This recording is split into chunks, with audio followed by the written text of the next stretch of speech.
Hello and welcome to Personal Tutor. Now today we are starting with the first chapter of class 8, that is rational numbers. अब rational numbers होते क्या हैं?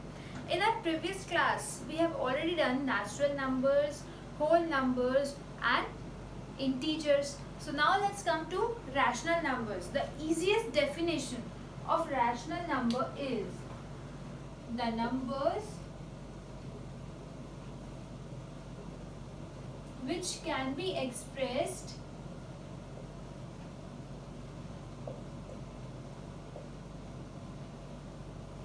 in the form of P by Q, where Q is not equal to 0. Okay, अब P by Q की form में अगर हमें किसी भी नंबर को एक्सप्रेस करना है तो हम लाइक फॉर एग्जाम्पल हमने 5/7 लिखा, तो हमारे माइंड में क्या आएगा that 5/7 is a fraction. So yes, fraction में जो नंबर्स होते हैं वो भी रैशनल नंबर्स ही होते हैं. P by Q की फॉर्म में एक्सप्रेस करना है बस हमें. अब इससे एक क्वेश्चन माइंड में आएगा कि क्या 5 एक रैशनल नंबर नहीं है? But 5 is also a rational number. How? Because 5 के नीचे भी तो हम डिनोमिनेटर में 1 लिख सकते हैं ना. सो ये हो गया 5/1 P by Q की फॉर्म में express. Alright, not only positive numbers, negative numbers भी रैशनल नंबर्स होते हैं. फॉर एग्जाम्पल -5/7 अगर मैं लिखती हूँ तो -5/7 is also a rational number.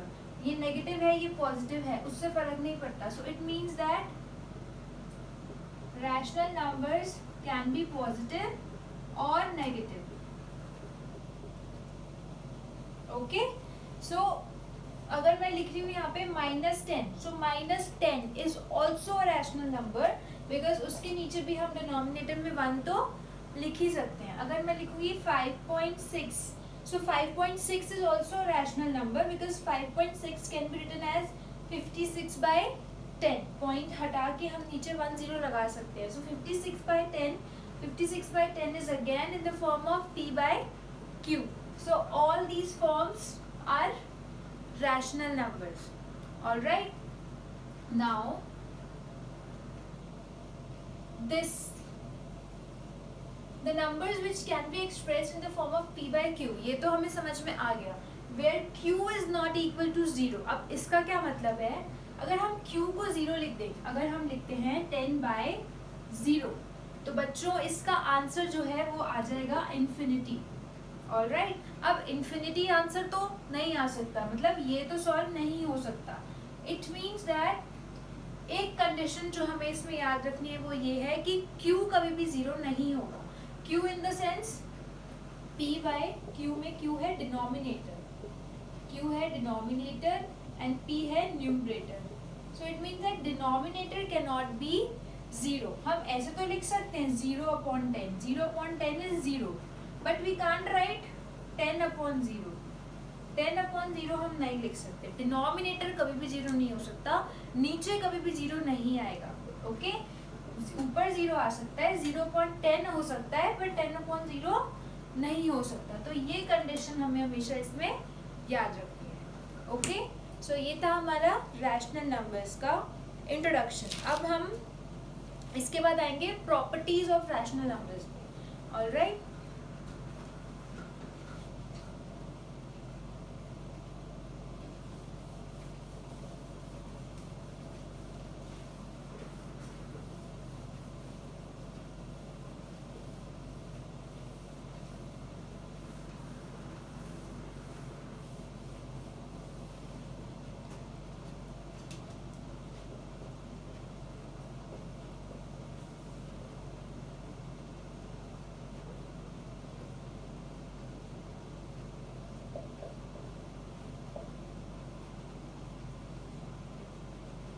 Properties of rational numbers में our first property is closure property. अब बच्चों हम जितनी भी प्रॉपर्टीज करेंगे हम 4 प्रपोर्शंस में उसे चेक करेंगे. Addition, subtraction, multiplication and division. Alright, कि किस उसमें ये फुलफिल हो रही है और किस में नहीं, वो हम चेक करेंगे.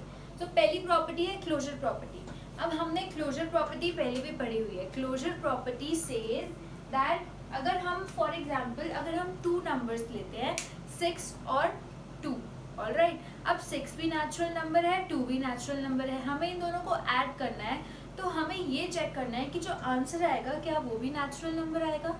नेचुरल नंबर को नेचुरल नंबर में ऐड करके क्या नेचुरल नंबर ही आता है. तो 6 + 2 gives us 8 and 8 is also a rational number. So yes, मतलब नेचुरल नंबर्स में क्लोजर प्रॉपर्टी एडिशन में वर्क कर रही है. ठीक है, पर वो तो नेचुरल नंबर की बात थी.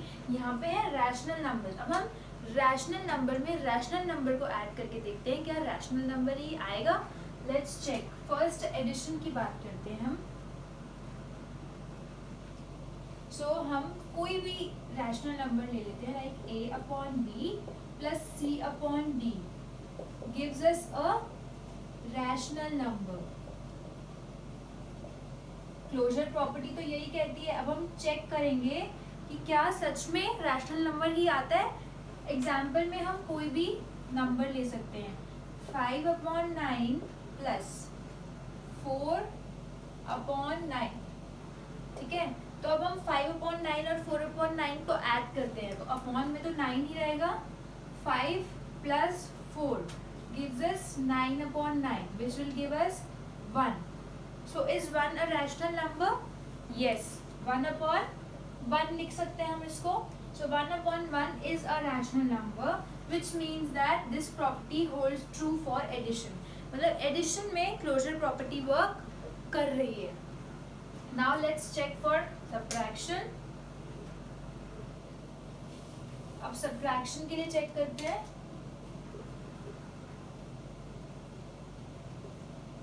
a/b - c/d gives us a rational number. अब इसमें एग्जाम्पल लेके चेक करते हैं.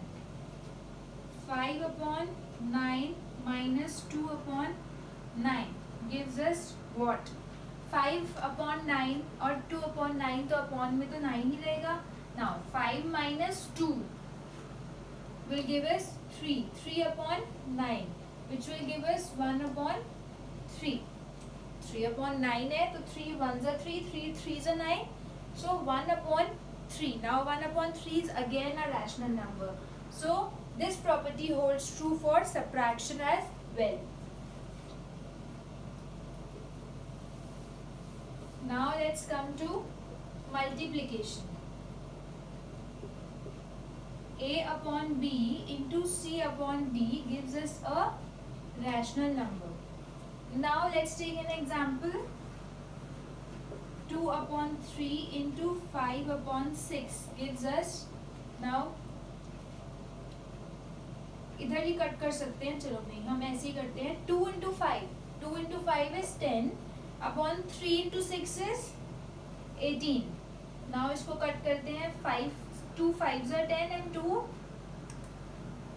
9s are 18. So 5/9. Now 5/9 is again a rational number.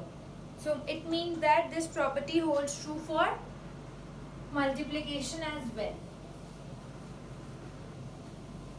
Now let's come to division. Division में a/b divided by c/d will give us a rational number or not. Now children, इसमें भी हमें rational number ही मिलेगा. अगर हम किन्हीं भी दो फ्रैक्शंस को डिवाइड करेंगे हमें रैशनल नंबर ही मिलेगा, provided we have a condition here that b and d should not be equal to 0. b और d अगर 0 हो गए तो इट मीन्स दैट हमारा आंसर इन्फिनिटी में आ जाएगा, जो पॉसिबल नहीं है, जैसे मैंने आपको अभी पहले भी बताया. सो इट मीन्स दैट अगर b और d 0 नहीं है तो हमारी ये प्रॉपर्टी ट्रू होल्ड करेगी फॉर डिविजन एज वेल. बस एक कंडीशन डिविजन में ये आ जाती है कि जो हमारा डिनोमिनेटर है वो कभी भी 0 नहीं हो सकता. यही हमने रैशनल नंबर की डेफिनेशन में भी किया था, दैट p/q की फॉर्म में होगा where q will not be equal to 0. ऐसे ही इधर b and d will not be equal to 0. Okay, so closure property holds true for all the four basic concepts: addition, subtraction, multiplication and division. Okay, now our next property is commutative property.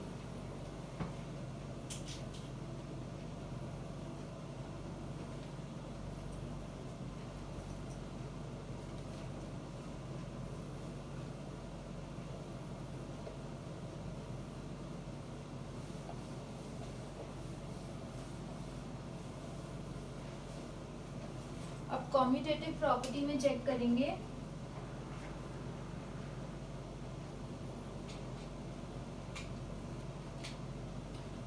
Commutative property क्या कहती है?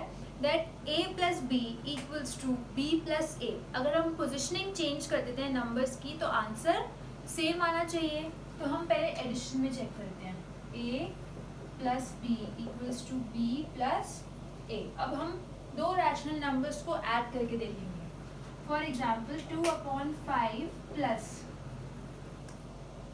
4/5 equals to 4/5 plus 2/5. ठीक है, अब ये तो upon में 5 as it is रहेगा. 2 plus 4 will give us 6. Now here also 5 as it is. 4 plus 2 will give us again 6. So 6/5 equal to 6/5. It means that commutative property holds true for addition. दो number को कैसे भी add कर लो, किसी भी position में add कर लो, answer same ही आएगा. Now let's talk about subtraction.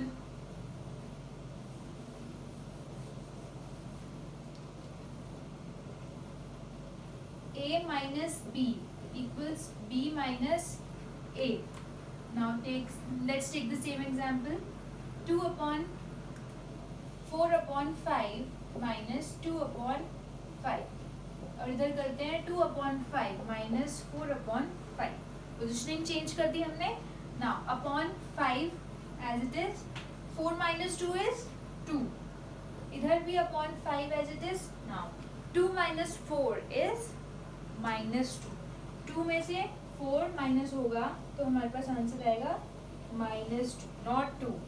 तो ये हो गया -2, जिससे कि ये प्रॉपर्टी सब्ट्रैक्शन में वर्क नहीं करेगी, because 2/5 is not equal to -2/5. तो सब्ट्रैक्शन में commutative property does not work. नाउ let's talk about multiplication.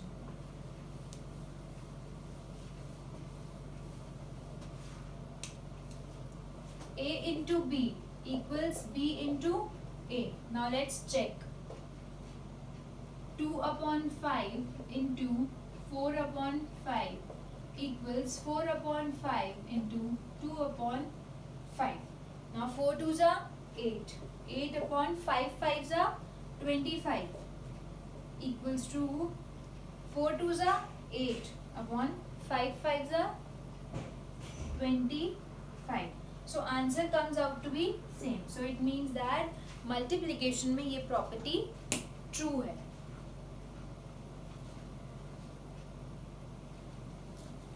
Now let's talk about division.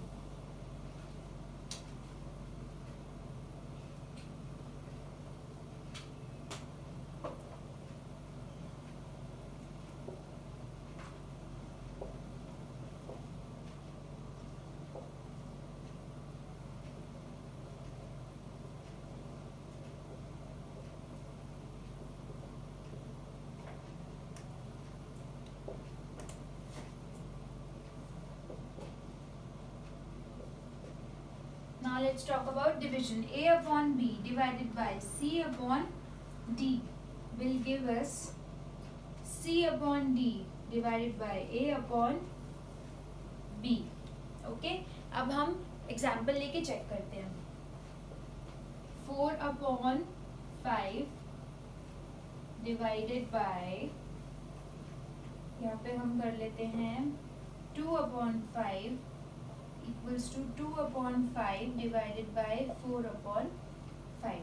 अब हमें ये पता है कि जब भी हमें डिवीजन का साइन एलिमिनेट करना है तो हम मल्टीप्लिकेशन का साइन लगाकर नेक्स्ट टर्म को रेसिप्रोकेट कर सकते हैं, रेसिप्रोकल करके लिख सकते हैं.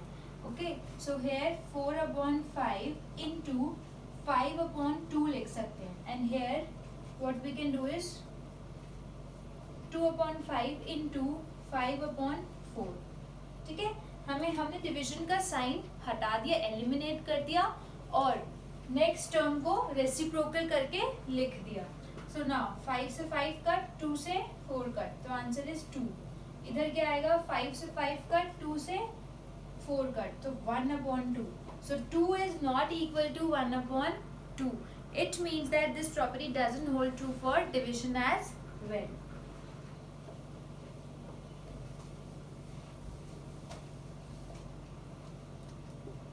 So this property, commutative property, holds true for addition and multiplication. That's it. बाकी subtraction में और division में ये वर्क नहीं करती. Okay?